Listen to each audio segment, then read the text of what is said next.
The film opens in a forest in Ireland. A man named John is running frantically but seems to find himself coming back to the same place or past multiple signs that say "point of no return" with different numbers on them. An unseen force then violently drags John away. Elsewhere in the country is an artist named Mina. She lives alone and has dealt with the guilt over her mother's death in a car accident 15 years earlier because Mina was fooling around and mocking her mother when she told her to stop.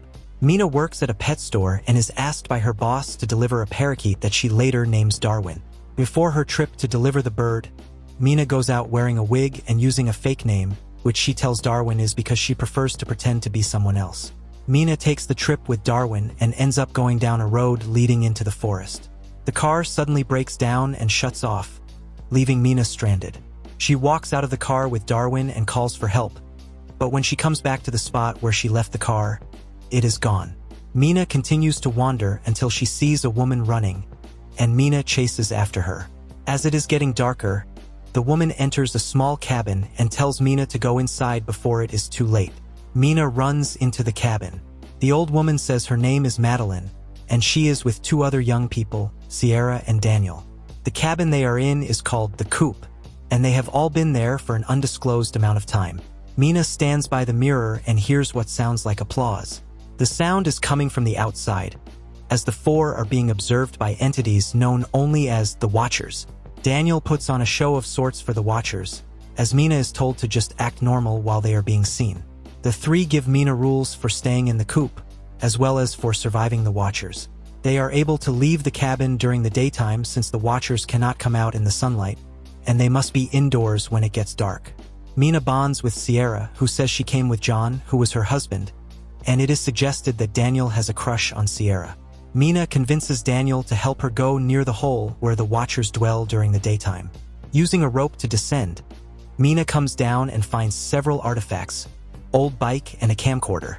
A Watcher then appears to approach Mina, making horrifying noises before stretching out a hand with 6 fingers. Daniel throws the rope back down to pull Mina back up. Back in the coop, the group decide to use the camera to capture footage of a Watcher to prove they are real. At night, someone appearing to be John comes knocking at the door. The man can only be seen from his feet through surveillance cameras. Sierra really believes it is him, but Madeline forbids her from opening the door, as it could be a Watcher mimicking John to make their way in.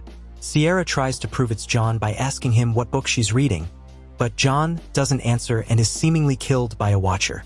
After an argument, Mina and Madeline get left outside before night falls, and Sierra and Daniel bar the door to prevent the Watchers from coming in. The two ladies hide as the Watchers emerge, appearing as tall, lanky, spider-like monsters that let out horrible screeching sounds. They stand by the window and watch Daniel while Mina and Madeline wait until the Watchers leave so they can get back into the co-op. The four discover a basement beneath the coop that they never knew was there.